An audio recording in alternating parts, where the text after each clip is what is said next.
आप सब लोग? बहुत बढ़िया। एक काम जो हमें जीवन भर करना है वो अपने राष्ट्र से प्रेम करना। सुन लिया सबने? हमें अपने राष्ट्र के लिए हर स्थिति में बेहतर सोचना है।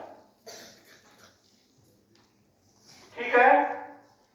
अब ध्यानपूर्वक सुनो कुछ बातें। अपनी पढ़ाई को रोचक बनाओ। पहले से सीखा हुआ ज्ञान है उसको उसी से जोड़ के नया सीखो। जैसे स्नेक क्या होता है? स्नेक स्कैरी होता है, सांप डरावना होता है। समझ गए? बियर ब्रेव होता है। बियर मीन्स भालू, ब्रेव मीन्स बहादुर। समझ गए इस बात को? और कैट कोवार्ड होती है। कैट मीन्स बिल्ली और कोवार्ड मीन्स डरपोक। इसलिए चुप छुपा के दूध दाल पी जाती है आपका, वो डरपोक है। तो पहले से कोई भी आपकी चीज याद है उसी से जोड़ लो। कैट से कोवार्ड हो गया, बियर से ब्रेव हो गया और स्नेक से स्केरी हो गया। समझ गए? और सुनो आगे।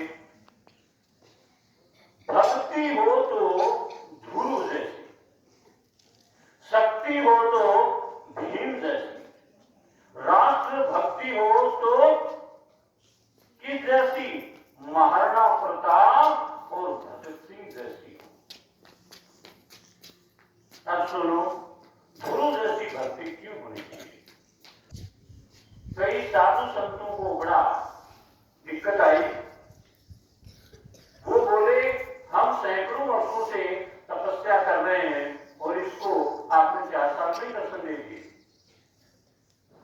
तब भगवान ने उनको एक ऐसे स्थान पर लेके गए और इशारा किया, ये क्या दिख रहा है आपको? तो उन साधु संतों ने देखा तो हड्डियों के पहाड़ लगे हुए थे, ढांचे। समझ गए ना? हड्डियों के ढेर लगे हुए थे। भगवान बोले हड्डियां किनकी हैं? साधु संत बोले हमें तो नहीं पता है।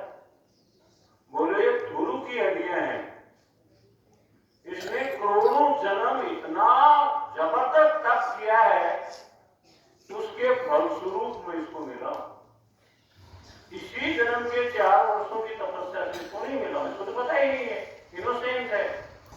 अभी जो निर्दोष, इसको पता ही नहीं होता क्या भक्ति होती है क्या नहीं होती है। छोटे बच्चे के लिए तो उसकी मां ही सर्वश्रेष्ठ भक्ति है, सब कुछ काम वही करती है। तो उन्होंने कहा कि आप वर्तमान को मत देखो, इसने जितना तप किया है उसको देखो। दूसरा आपने सुना है, भक्ति हो तो गुरु जैसी और शक्ति हो तो भीम जैसी। भीम में 8000 हाथियों का बल था और आज की पूरी बारात 150-200 आदमियों के नहीं खा सकती, इतना अकेला भीम खा जाता। तो शक्ति किससे आती है? भोजन से। और भोजन भी क्या हो? बढ़िया हो, प्राकृतिक रूप से हो, जैसा है, जैसे फल हैं, सब्जियां हैं, सीधी जैसे प्रकृति से प्राप्त हो रही वैसी खाओ।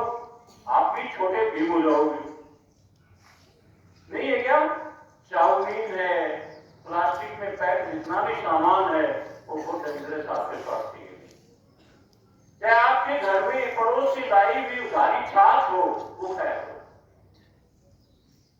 घर का बना हुआ खाना लेके आया करो, चाहे वो चने की दाल भी हो, वो आपके लिए बहुत फायदेमंद है। फिर आप सुनो महाराणा प्रताप।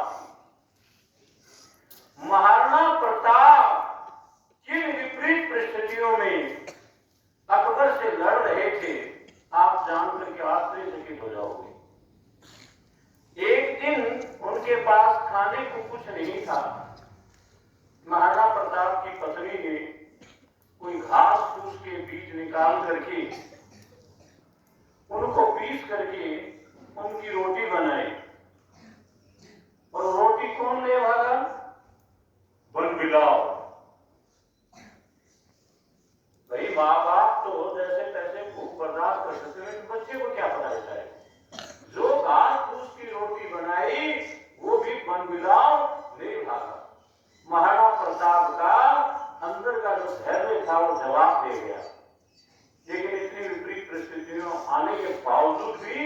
महाराणा प्रताप भीगे नहीं, इतनी उनमें कूट कूट कर राष्ट्रभक्ति भरी हुई। इधर देखो आप भगत सिंह के बारे में। भगत सिंह ने अपनी मां को बोला था कि मां, जिस दिन मेरी फांसी हो तू इधर मत आना। बोलो क्यों नहीं आऊं?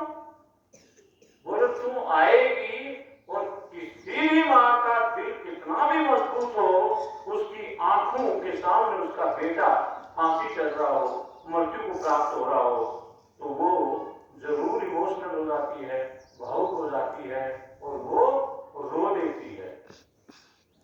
इसलिए तुम मत आना। तुम रो दोगी और दुनिया कहेगी अरे भगत सिंह की मां रो रही है। मुझे अपनी मातृभूमि के लिए, देश के लिए प्राण न्यौछावर करना अच्छा लग रहा है, लेकिन मेरी मां उस अवसर पर रोए, ये मुझे बिल्कुल भी बर्दाश्त नहीं होगा। छोटे छोटे बच्चे थे तभी उनमें ये चीजें आने लग गई थी। पिताजी उनको एक दिन खेत में ले गए, खेत में गेहूं बो रहे। पिताजी क्या कर रहे हो? बोले गेहूं बो रहे। बोले क्यों ना इस खेत में बंदूक बो। छोटा बच्चा था 5-6 साल का, ताकि हम अंग्रेजों से लड़ सके। तो हमें बड़ा ध्यान लगा करके, हो सकता है पहले के जो तरीके बताए हुए हैं लर्निंग के, सीखने के, उनसे बेहतर आपके अंदर निकल आए। जैसे आपको युद्ध याद करने हैं,